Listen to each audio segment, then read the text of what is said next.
Micro finance ಕಂಪನಿಯ ಸಿಬ್ಬಂದಿಗೆ ಬಿತ್ತು ಗೂಸ ಅಂತ ಹೇಳಿ ಹಣ ಕೇಳುವಂತಹ ವಿಚಾರಕ್ಕೆ ತೆರಳುತ್ತಾರೆ. ಮಹಿಳೆಯಿಂದ ಮನೆಗೆ ನುಗ್ಗಿ ಹಣ ಕೇಳಿದ ಆರೋಪದ ಹಿನ್ನೆಲೆ ಮಹಿಳೆಯಿಂದ ಹಲ್ಲೆಯನ್ನ ಮಾಡಲಾಗಿದೆ. ಇನ್ನು ಈ ತರಾಟೆಯ ವಿಡಿಯೋ ವೈರಲ್ ಆಗಿದೆ. ರಾಜ್ಯದಲ್ಲಿ ಮೈಕ್ರೋ ಫೈನಾನ್ಸ್ಗಳ ಕಿರುಕುಳ ತೀವ್ರವಾಗ್ತಾ ಇದೆ. ಇದರಿಂದ ಜನ ನಿರಂತರವಾಗಿ ಕಿರುಕುಳವನ್ನು ಅನುಭವಿಸ್ತಾ ಇದ್ದಾರೆ. ಮಂಡ್ಯದಲ್ಲಿ ಮೈಕ್ರೋ ಫೈನಾನ್ಸ್ ಕಿರುಕುಳ ವಿರುದ್ಧ ಆಕ್ರೋಶ ವ್ಯಕ್ತವಾಗ್ತಾ ಇದೆ. ಫೈನಾನ್ಸ್ ಕಿರುಕುಳಕ್ಕೆ ಊರಿಗೆ ಊರೇ ಖಾಲಿ, ಮನೆಗೆ ಬೀಗ ಜಡಿದು ಊರು ಬಿಟ್ಟ ನೂರಾರು ಕುಟುಂಬ. ರಾಜ್ಯದಲ್ಲಿ ಮೈಕ್ರೋ ಫೈನಾನ್ಸ್ಗಳ ಹಾವಳಿ ಮಿತಿಮೀರುತ್ತಿದೆ. ಮೈಕ್ರೋ ಫೈನಾನ್ಸ್ಗಳ ಟಾರ್ಚರ್ ತಾಳಲಾಗದೆ ಚಾಮರಾಜನಗರ ಜಿಲ್ಲೆಯೊಂದರಲ್ಲೇ 100ಕ್ಕೂ ಹೆಚ್ಚು ಕುಟುಂಬಗಳು ಊರು ಬಿಟ್ಟಿವೆ. ಹತ್ತಾರು ಕಾರಣಗಳಿಂದ ಸಾಲ ತೀರಿಸಲಾಗದೆ, ಕಿರುಕುಳ ಅಪಮಾನ ಸಹಿಸಲಾಗದೆ ಮಕ್ಕಳನ್ನ ಶಾಲೆ ಬಿಡಿಸಿ ರಾತ್ರೋರಾತ್ರಿ ಗ್ರಾಮಗಳನ್ನ ತೊರೆಯುತ್ತಿವೆ. ಹಾಯ್ ಹಲೋ ಗೈಸ್, ನಮಸ್ಕಾರ. ಡಿ+ ಆನಂದ್ ಯೂಟ್ಯೂಬ್ ಚಾನಲ್ಗೆ ಸ್ವಾಗತ. ನಾನು ನಿಮ್ಮ ಆನಂದ್. ಈ ವಿಡಿಯೋ ಮಾಡುವ ಉದ್ದೇಶ ಏನಂತಂದ್ರ, ದಿನ ಬೆಳಗಾದ್ರೆ ಸಾಕು ಯಾವ್ದ ಟಿವಿ ಚಾನಲ್ ಓಪನ್ ಮಾಡಿದ್ರು ಒಂದ್ ನ್ಯೂಸ್ ಕಾಮನ್ ಆಗಿ ಕಾಣಕತ್ತದ. ಯಾವ್ದಂತಂದ್ರ ಮೈಕ್ರೋ ಫೈನಾನ್ಸ್ ಗಳ ಹಾವಳಿ, ಜನರು ಊರ್ ಬಿಡಾಕತ್ತಾರ ಅಂತೆಲ್ಲ ಹೇಳಾಕತ್ತಾರ. ಮೈಕ್ರೋ ಫೈನಾನ್ಸ್ ಹಾವಳಿ ಅಷ್ಟೊಂದ್ ಆಗ್ಯದೆ ನಾನು ಇದ್ರೊಳಗ ಏನಾಗಿದೆ ಅಂತಂದ್ರ, ನಾವು ಸರ್ಕಾರದ ಮೊರೆ ಹೋಗಾಕತ್ತೀವಿ, ಸರ್ಕಾರ ನಮಗ್ ಹೆಲ್ಪ್ ಮಾಡ್ತದ ಅನ್ನಕತ್ತೇವಿ. ಆದ್ರ ಒಂದ್ ಮಾತ್ರ ತಿಳ್ಕೊಬೇಕು, ಸರ್ಕಾರ ಹೆಲ್ಪ್ ಮಾಡಕ್ ಆಗೋದಿಲ್ಲ, ಸರ್ಕಾರ ಸಾಲ ಮನ್ನಾ ಮಾಡಕ್ ಆಗೋದಿಲ್ಲ. ಇನ್ಕೆ ಸರ್ಕಾರ ಸಾಲ ಮನ್ನಾ ಮಾಡ್ತಾರಂದ್ರು ಅದು ಇಂಪಾಸಿಬಲ್ ಅದ. ನಮ್ಮಂತರ ಏನಾಗಿದೆ ಅಂದ್ರೆ, ಕೆಲವೊಂದಷ್ಟು ಜನ ಸ್ವಲ್ಪ ನಾಲೆಜ್ ಇದ್ದವ್ರು ಕೂಡಿಬಿಟ್ಟಾರ. ಅವ್ರು ಏನಾಗಿದಾರ ಅಂತಂದ್ರೆ 2-3 ವರ್ಷದಿಂದ ಯಾವ್ದೋ ಮೈಕ್ರೋ ಫೈನಾನ್ಸ್ ಒಳಗೆ ಕೆಲಸ ಮಾಡಿರ್ಬೇಕು. ಅವ್ರ ಕೆಲವೊಂದು ರೂಲ್ಸ್ ಗಳು ಗೊತ್ತದವ. ಅವ್ರ ಏನ್ ಮಾಡಾಕತ್ತಾರ ಅಂತಂದ್ರ, ನೀವು ತುಂಬಾಕ್ ಹೋಗ್ಬೇಡ್ರಿ, ಅವ್ರು ಏನ್ ಮಾಡ್ತಾರ ಮಾಡ್ಲಿ ಅನ್ನೋ ಲೆವೆಲ್ಗೆ ಬಂದಾರ. ಆದ್ರ ಇಲ್ಲಿ ತಪ್ಪು ಯಾರನ್ನ ತಿಳ್ಕೊಳ್ಳೋದು ಬಹಳ ಇಂಪಾರ್ಟೆಂಟ್ ಅದ. ಜನ ಊರ್ ಬಿಟ್ಟು ಯಾಕೆ ಹೊಂಟಾರು ಅಂತಂದ್ರೆ, ಅವ್ರಿಗೆ ಲೋನ್ ತುಂಬಾಕ್ ಆಗಾಕತ್ತಿಲ್ಲ. ಅವ್ರಿಗೆ ಲೋನ್ ತುಂಬಾಕ್ ಆಗಾಕತ್ತಿಲ್ಲ ಅಂತಂದ್ರ ಅವ್ರ ಏನ್ ಮಾಡಿದಾರು, ಅವಶ್ಯಕತೆ ಮೀರಿ ಅವ್ರದ್ದು ಏನ್ ಲಿಮಿಟ್ ಅದ ಅದನ್ನ ಮೀರಿ ಸಾಲ ತಗದಾರ, ಅದನ್ನ ತುಂಬಾಕ್ ಆಗಾಕತ್ತಿಲ್ಲ. ಹಿಂಗಾಗಿ ಏನಾಗಿದೆ, ಜನ ಊರ್ ಬಿಟ್ಟು ಹೋಗಾಕತ್ತಾರ. ಮೈಕ್ರೋ ಫೈನಾನ್ಸ್ ಅವರ ಹಾವಳಿ, ಮೈಕ್ರೋ ಫೈನಾನ್ಸ್ ಸರಿ ಇಲ್ಲ ಅಂತ ಹೇಳೋರಿಗೆ ಒಂದ್ ಕೇಳ್ತೇನಿ, 5-6 ವರ್ಷದಿಂದ ಮೈಕ್ರೋ ಫೈನಾನ್ಸ್ ಬಂದಾಗ ಎಷ್ಟು ಜನ ಸಾಲ ತಗೊಂಡ್ರಿ? ಸಾಲ ಕೊಡಂಗಿಲ್ಲ ಅಂತಂದ್ರು ಹೋಗಿ ಕೈಯ ಕಾಲ ಬಿದ್ದ ಸಾಲ ಇಸ್ಕೊಂಡಿದ್ರಿ. ಈಗ ಅದ ಸಾಲ ತುಂಬು ಅಂತಂದ್ರೆ ತುಂಬಾಕ್ ಆಗಕತ್ತಿಲ್ಲ. At the end of the ನೀವು ಒಂದ್ ತಿಳ್ಕೊಬೇಕು, ಏನಂತಂದ್ರೆ ನಾವು ತಗೊಂಡಿರೋ ಹಣಕ್ಕ ನಾವು ಸಾಲ ಮರುಪಾವತಿ ಮಾಡ್ಲೇಬೇಕಾಗ್ತದ. ಬೇರೆ ಆಪ್ಷನ್ ನಮ್ಮ ಕಡೆ ಇಲ್ಲ. ಸರ್ಕಾರ ಸಾಲ ಮನ್ನಾ ಮಾಡೋದಿಲ್ಲ ಅನ್ನೋದು ಕ್ಲಿಯರ್ ಆಗಿ ತಿಳ್ಕೊಳ್ಬೇಕಾಗ್ತದ. ಮೊನ್ನೊಂದ್ ಯಾವ್ದೋ ನ್ಯೂಸ್ ಬಂದಿತ್ತು, ಬಾಣಂತಿನ ಹೊರಗಡೆ ಹಾಕಿದಾರು. ಮೈಕ್ರೋ ಫೈನಾನ್ಸ್ ಅವರಿಗೆ ಮಾನವೀಯತೆ ಇಲ್ಲ, ಅದಿಲ್ಲ ಇದಿಲ್ಲ ಅಂತ ಹೇಳಕತ್ತಾರ. ಆದ್ರ ಮೈಕ್ರೋ ಫೈನಾನ್ಸ್ ತನ್ನದೇ ಆದ ಒಂದು ಚೌಕಟ್ಟು ಕೆಲಸ ಮಾಡ್ತದ. ಅದೇನ್ ಮಾಡಿರ್ತದ, 3-4 ಸಲ ನೋಟಿಸ್ ಕಳಿಸಿರ್ತಾರ. ನೋಟಿಸ್ಗೂ ರೆಸ್ಪಾನ್ಸ್ ಬಂದಿಲ್ಲ ಅನ್ನೋ ಕಾರಣಕ್ಕಾಗಿ ಅವ್ರು ಆ ಸ್ಟೆಪ್ ತಗೊಳ್ಬೇಕಾಗ್ತದೆ. ಯಾಕಂದ್ರೆ ಅವ್ರ ಮನೆಯೊಳಗನು ಮಕ್ಕಳ ಹೆಂಡತಿ ಎಲ್ಲಾನು ಇರ್ತಾರ. ಅವ್ರು ಇನ್ನೊಬ್ಬರನ್ನ ಈ ತರ ಕಷ್ಟದೊಳಗೆ ದುಡ್ಕೊಂತ ಅವಶ್ಯಕತೆ ಅವ್ರಿಗೂ ಇಲ್ಲ. ಅವ್ರು ಯಾಕೆ ದುಡಾಕತ್ತಾರ ಅಂತಂದ್ರ, ಅವ್ರಿಗೆ ಹಣದ ಅವಶ್ಯಕತೆ ಅದ. ಯಾವ ತರ ಅದ ಅಂತಂದ್ರ, ಈ ಮೈಕ್ರೋ ಫೈನಾನ್ಸ್ ಅದ ಅಂತಂದ್ರ ಅವ್ರಂತೂ ಯಾವ್ದೋ ಹಣದ ಗಿಡ ಅಂತ ಯಾರು ಹಚ್ಚಿಲ್ಲ. ಅವ್ರ ಕಡೆ ಈಗ ನಿಮಗೆ ರೊಕ್ಕ ಕೊಟ್ಟು ಮರೆತು ಬಿಡಕ್ ಅವ್ರಂತೂ ಚಾರಿಟಿ ಮಾಡಕತ್ತಿಲ್ಲ. ಅವ್ರದ್ದು ಒಂದೇ ಒಂದು ಉದ್ದೇಶ ಏನದ ಅಂತಂದ್ರೆ, ನಿಮ್ಗೆ ರೊಕ್ಕ ಕೊಡ್ತೀವಿ, ನೀವು ನಮ್ಗೆ ಬಡ್ಡಿ ವಾಪಸ್ ಕೊಡ್ರಿ, ಅದ ರೊಕ್ಕನ ಮತ್ತೊಬ್ರಿಗೆ ಕೊಡ್ತೀವಿ, ಇದರಿಂದ ನಾವು ಬೆಳಿತೀವಿ, ನೀವು ಹಣ ಯೂಸ್ ಮಾಡ್ಕೊರಿ, ನೀವು ಬೆಳೀರಿ ಅನ್ನೋದು ಒಂದು ಉದ್ದೇಶ ಮೈಕ್ರೋ ಫೈನಾನ್ಸ್ ಅದ.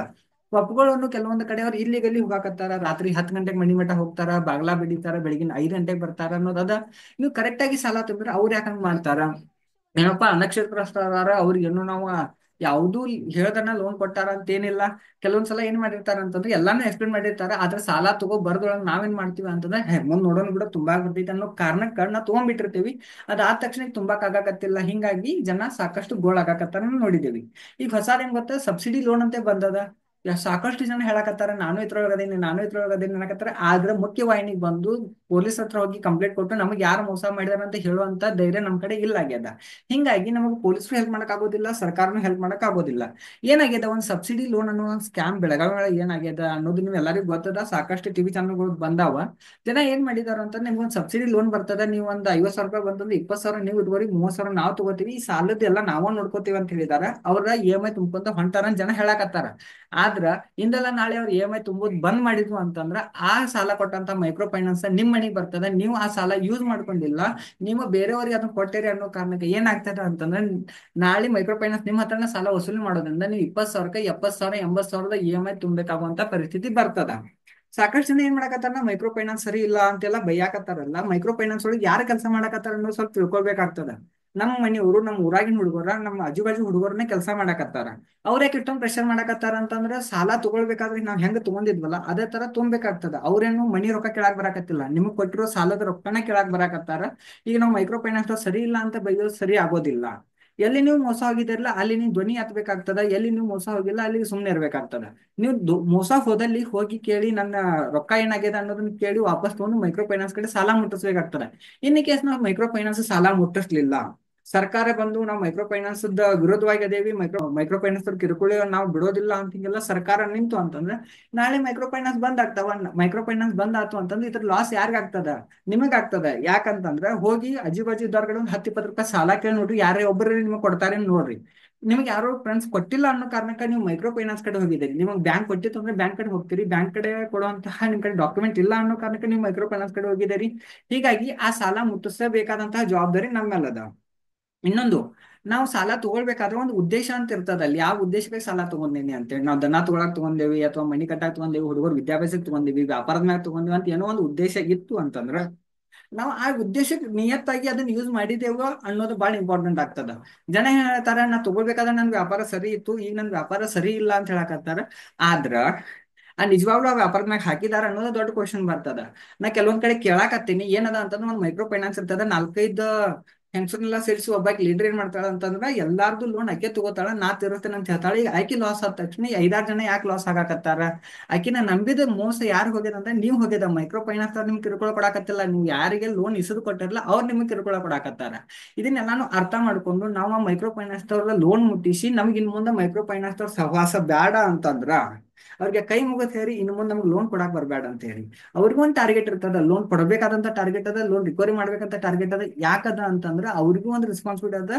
ಈ ಏರಿಯಾದೊಳಗ ನಾವು ಎಂಪ್ಲಾಯ್ಮೆಂಟ್ ಜನರೇಷನ್ ಮಾಡ್ಬೇಕಂತದ. ಈಗ ಸರ್ಕಾರ ಏನಾದ್ರು ಬಂದು ಮೈಕ್ರೋ ಫೈನಾನ್ಸ್ ಬಂದ್ ಮಾಡ್ತು ಅಂತಂದ್ರೆ ಏನಾಗ್ತದ ಅಂತಂದ್ರ ಮೈಕ್ರೋ ಫೈನಾನ್ಸ್ ಒಳಗೆ ಕೆಲಸ ಮಾಡುವಂತ ಸಾಕಷ್ಟು ಜನರ ಜೀವನ ಏನದ, ಅವ್ರ ಫ್ಯಾಮಿಲಿ ಏನದ, ಅವು ಬೀದಿ ಬರ್ತಾವ. ಅವು ಬೀದಿ ಬಂತು ಅಂತಂದ್ರೆ ಅವ್ರ ನಾಳೆ ಅನ್ಎಂಪ್ಲಾಯ್ಮೆಂಟ್ ಕ್ರಿಯೇಟ್ ಆಗ್ತದ. ಈ ನಾಳೆ ಅನ್ಎಂಪ್ಲಾಯ್ಮೆಂಟ್ ಕ್ರಿಯೇಟ್ ಆಯ್ತು ಅಂತಂದ್ರೆ ಸರ್ಕಾರಕ್ಕೆ ಮತ್ತಷ್ಟು ತಲೆನೋವು ಆಗ್ತದ. ಹೀಗಾಗಿ ಸರ್ಕಾರ ಮೈಕ್ರೋ ಫೈನಾನ್ಸ್ ವಿರುದ್ಧ ಹೋಗೋದು ಬಹಳ ಇಂಪಾಸಿಬಲ್ ಕರೆ ಕಾಣತದ. ಅದ್ರ ಜೊತೆ ನಾವೇನಿವತ್ತು ಪ್ರತಿಭಟನೆ ಮಾಡಾಕತ್ತೇವಲ್ಲ, ನಾಳೆ ನಾವೇನ್ ಮಾಡ್ತೇವಿ ಅಂತಂದ್ರ ಈ ಲೋನ್ ನ ತುಂಬೋದಿಲ್ಲ, ಹೆಂಗೋ ದಾಟ್ ಹೋಗ್ತದ, ನಾವು ದಬ್ಬಾಳಿಕೆ ಮಾಡ್ತೀವಿ, ಹೋಗ್ಬಿಡ್ತದ ಅದ. ಆದ್ರ ನಾಳೆ ನಿಮ್ ಮನಿ ಒಳಗ ಒಂದು ಹುಡುಗ ಎಜುಕೇಶನ್ ಲೋನಿಗೆ ಅಪ್ಲೈ ಮಾಡ್ಬೇಕಾಗ್ತದ. ನಾಳೆ ನಿಮ್ ಮನಿ ಒಳಗಿನ ಒಂದು ಹುಡುಗ ಹೋಮ್ ಲೋನ್ಗೆ ಅಪ್ಲೈ ಮಾಡ್ಬೇಕಾಗ್ತದ, ಯಾವ್ದೋ ಒಂದು ಬಿಸ್ನೆಸ್ ಲೋನ್ಗೆ ಅಪ್ಲೈ ಮಾಡ್ಬೇಕಾಗ್ತದೆ. ಅವಾಗ ನೀವು ಯಾವ್ದೋ ಒಂದು ಫೈನಾನ್ಸಿಯಲ್ ಇನ್ಸ್ಟಿಟ್ಯೂಷನ್ಗೆ ನೀವು ಫ್ರಾಡ್ ಮಾಡಿದೇನೆ ಅಂತ ಗೊತ್ತಾಯ್ತು ಅಂತಂದ್ರೆ ನಿಮ್ ಮುಂದ್ ಬರುವ ಲೋನ್ಗಳಿಗೆ ನೀವು ಹೊಡೆತ ಕೊಡೋದ ಕಾಣ್ತದ. ಸೊ ಎಷ್ಟೋ ಜನ ಹೇಳಕತ್ತಾರ, ಅನಕ್ಷರಸ್ಥರಿರ್ತಾರ, ಅವ್ರಿಗೆಲ್ಲ ಗೊತ್ತಾಗಿಲ್ಲ, 30-40 ಪೇಜ್ ಡಾಕ್ಯುಮೆಂಟ್ ಒಳಗೆ ಎಲ್ಲ ಹೆಬ್ಬೆಟ್ ಒತ್ತಿ ಕೊಡ್ತಾರ ಅಂತ ಹೇಳಕತ್ತಾರಲ್ಲ. ಅವ್ರು ಕ್ಲಿಯರ್ ಆಗಿ ಹೇಳಿರ್ತಾರ, ಪರ್ ಮಂತ್ ನೀವು ಎಷ್ಟು ತುಂಬಬೇಕು, ಎಷ್ಟು ತಿಂಗಳು ನೀವು ತುಂಬಬೇಕು, ಯಾವಾಗ ತಂದ್ರೆ ನಿಮ್ ಲೋನ್ ಕ್ಲಿಯರ್ ಆಗ್ತದೆ, ನೀವು ತುಂಬಲಿಲ್ಲ ಅಂತಂದ್ರೆ ಚೆಕ್ ಬೌನ್ಸ್ ಆಗ್ತದ. ಕಲೆಕ್ಷನ್ ಏಜೆಂಟ್ಗಳು ಏನದಾರ ಅವ್ರು ಫೋನ್ ಡೈರೆಕ್ಟ್ ಆಗಿ ಹೇಳ್ತಾರ, ನಾವ್ ಮನಿಗ್ ಬಂದ್ರೆ ನಿಮ್ದ ಚಾರ್ಜ್ ಜಾಸ್ತಿ ಆಗ್ತದ್ರಿ, ಪ್ಲೀಸ್ ಜಲ್ದಿ ರೊಕ್ಕ ತುಂಬ ಅಂತ ಹೇಳ್ತಾರೆ. ಯಾರೋ 1ನೇ ದಿವಸಕ್ಕನ್ನ ನಿಮಗ ನೀವು ಲೋನ್ ತುಂಬಿಲ್ಲ ನಿಮ್ ಮನಿಗ್ ಬರ್ತೇವೆ ಅಂತ ಯಾರು ದಬ್ಬಾಳಿಕೆ ಮಾಡೋದಿಲ್ಲ. ಸಾಕಷ್ಟು ರಿಕ್ವೆಸ್ಟ್ ಮಾಡ್ಕೋತಾರೆ, ನಿಮ್ಗೆ ಸಾಕಷ್ಟು ಟೈಮ್ ಕೊಡ್ತಾರೆ. ಅದಾಗ್ಯೂ ನೀವು ತುಂಬಲಿಲ್ಲ ಅಂತಂದ್ರೆ ಅವ್ರು ಕೆಲವೊಂದು ಸ್ಟೆಪ್ಗಳನ್ನ ತಗೋಬೇಕಾಗ್ತದೆ. ಯಾಕಂತಂದ್ರ ನಿಮ್ ಕಡೆ ಅಮೌಂಟ್ ಕಲೆಕ್ಷನ್ ಮಾಡಿದ್ರೆ ಮಾತ್ರ ಕಲೆಕ್ಷನ್ ಏಜೆಂಟ್ಗಳಿಗೆ ಪೇಮೆಂಟ್ ಬರ್ತದ. ಆ ಕಲೆಕ್ಷನ್ ಏಜೆಂಟ್ಗೆ ಪೇಮೆಂಟ್ ಬಂತು ಅಂದ್ರೆ ಅವ್ರು ಮನಿ ನಡ್ಸಕ್ ಆಗ್ತದ. ನೀವು ಹಣನ ಕೊಡ್ಲಿಲ್ಲ ಅಂತಂದ್ರ ಸಾಕಷ್ಟು ಜನರಿಗೆ ಪೇಮೆಂಟ್ ಬರೋದಿಲ್ಲ, ಸಾಕಷ್ಟು ಜನರಿಗೆ ಪೇಮೆಂಟ್ ಬರ್ಲಿಲ್ಲ ಅಂತಂದ್ರ ಅವ್ರ ಫ್ಯಾಮಿಲಿಗಳು ನಡೆಯೋದಿಲ್ಲ, ಸರ್ಕಾರ ನಡೆಯೋದಿಲ್ಲ. ಹಿಂಗೆಲ್ಲ ಆಗಿ ಏನಾಗಿದೆ ಅಂತಂದ್ರೆ ನಿಮ್ಮ ನಂಬಿ ಕೊಟ್ಟಂತಹ ವ್ಯಕ್ತಿಗಳಿಗೆ ನೀವು ಲೋನ್ ವಾಪಸ್ ಕೊಡ್ಲೇಬೇಕಾಗ್ತದ. ನೀವೇನ್ ಮಾಡಿದಿರಿ, ಒಂದ್ ಫೈನಾನ್ಸ್ ಒಳಗೆ ಲೋನ್ ತೆಗೆದಿರಿ, ಅದನ್ನ ತುಂಬಾಕ್ ಮತ್ತೊಂದ್ ಫೈನಾನ್ಸ್ ತೆಗೆದಿರಿ, ಮತ್ತೊಂದ್ ಫೈನಾನ್ಸ್ ಇಂದ ಮತ್ತೊಂದ್ ಫೈನಾನ್ಸ್ ತೆಗೆದಿರಿ, ಹಿಂಗ ನೀವು ರೊಕ್ಕ ಓಡಾಡ್ಸಕತ್ತೀರಿ. ಅದ್ರ ಜೊತೆ ಇನ್ನೊಂದಷ್ಟು ಜನ ಏನ್ ಮಾಡಿದಾರ ಅಂತಂದ್ರೆ ಮೈಕ್ರೋ ಫೈನಾನ್ಸ್ ಒಳಗೆ ಸಾಲ ತಗೋದು ಅದನ್ನ ಬೇರೆಯವ್ರಿಗೆ ಕೊಟ್ಟಾರ. ಆ ಬೇರೆಯವ್ರು ತುಂಬಾತಿಲ್ಲ ಅನ್ನೋ ಕಾರಣಕ್ಕೆ ಇವ್ರು ಏನ್ ಹೇಳಕತ್ತಾರ, ಮೈಕ್ರೋ ಫೈನಾನ್ಸ್ ಕಿರುಕುಳ ಮಾಡಾಕತ್ತದ ಅನ್ನಕತ್ತಾರ. ನಿಮಗ್ ಅಷ್ಟ ಬ್ಲೇಮ್ ಮಾಡೋದೇ ಇತ್ತಂದ್ರೆ ನಿಮ್ಮನ್ನ ನೀವು ಬ್ಲೇಮ್ ಮಾಡ್ಕೋಬೇಕಾಗ್ತದೆ. ಯಾಕಂತಂದ್ರೆ ನೀವು ಅನಕ್ಷರಸ್ಥರು ಇರ್ಬೋದು, ಆದ್ರೆ ನಿಮ್ ಮನೆ ಒಳಗ ಅಥವಾ ನಿಮ್ ಓಣಿ ಒಳಗ, ನಿಮ್ ಗಲ್ಲಿ ಒಳಗ ಅಥವಾ ನಿಮ್ ಏರಿಯಾದೊಳಗೆ ಯಾರೋ ಒಂದು ಹುಡುಗ ಇದು ಸರಿ ಅಲ್ಲ, ಇದು ಮಾಡಬೇಡ ಅಂತ ಹೇಳಿದಾಗ ನೀವು ಅದನ್ನ ಬಿಟ್ಟರೇನ, ನೀವು ಮಾಡಿದೇರಿ. ತಗೊಂಡಿರುವ ಹಣದ ಉದ್ದೇಶ ಏನಿತ್ತಲ್ಲ ಅದನ್ನ ನೀವು ಫುಲ್ಫಿಲ್ಮೆಂಟ್ ಮಾಡಿದೇರೇನ, ಅದನ್ನೂ ಮಾಡಿಲ್ಲ.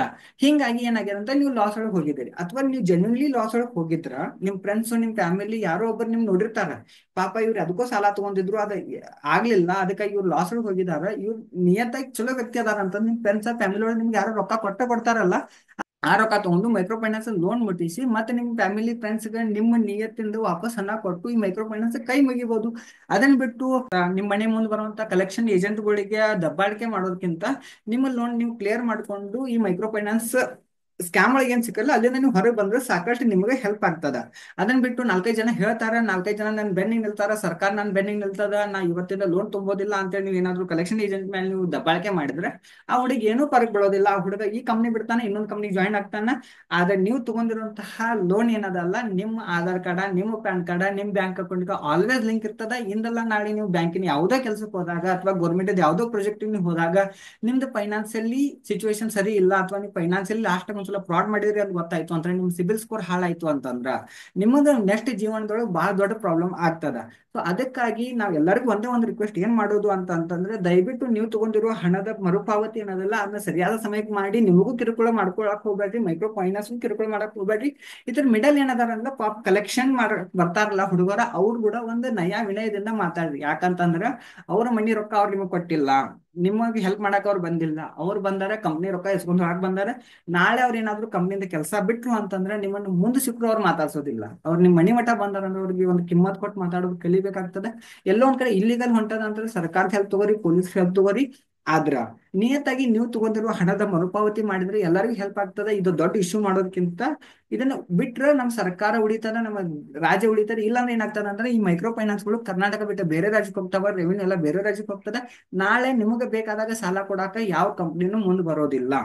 ಅದನ್ನ ಬಿಟ್ಟು ನಾವು ನಮ್ಮನ್ನ ಸೇವ್ ಮಾಡ್ಕೋಬೇಕು ಅಂತಂದ್ರೆ ನಾವು ತಗೊಂಡಿರುವ ಸಾಲಕ್ಕ ಮರುಪಾವತಿ ಮಾಡೋದು ಬಹಳ ಬೆಟರ್ ಅನಿಸ್ತದ. ನಿಮಗೆ ಏನ್ ಅನಿಸ್ತದ ಅನ್ನೋದನ್ನ ಕಮೆಂಟ್ ಮಾಡ್ರಿ. ಈ ವಿಡಿಯೋ ಯಾರಿಗೆ ನೆಸೆಸರಿ ಅದಲ್ಲ ಅವರಿಗೆ ಶೇರ್ ಮಾಡ್ರಿ. ಎಲ್ಲರಿಗೂ ಧನ್ಯವಾದಗಳು.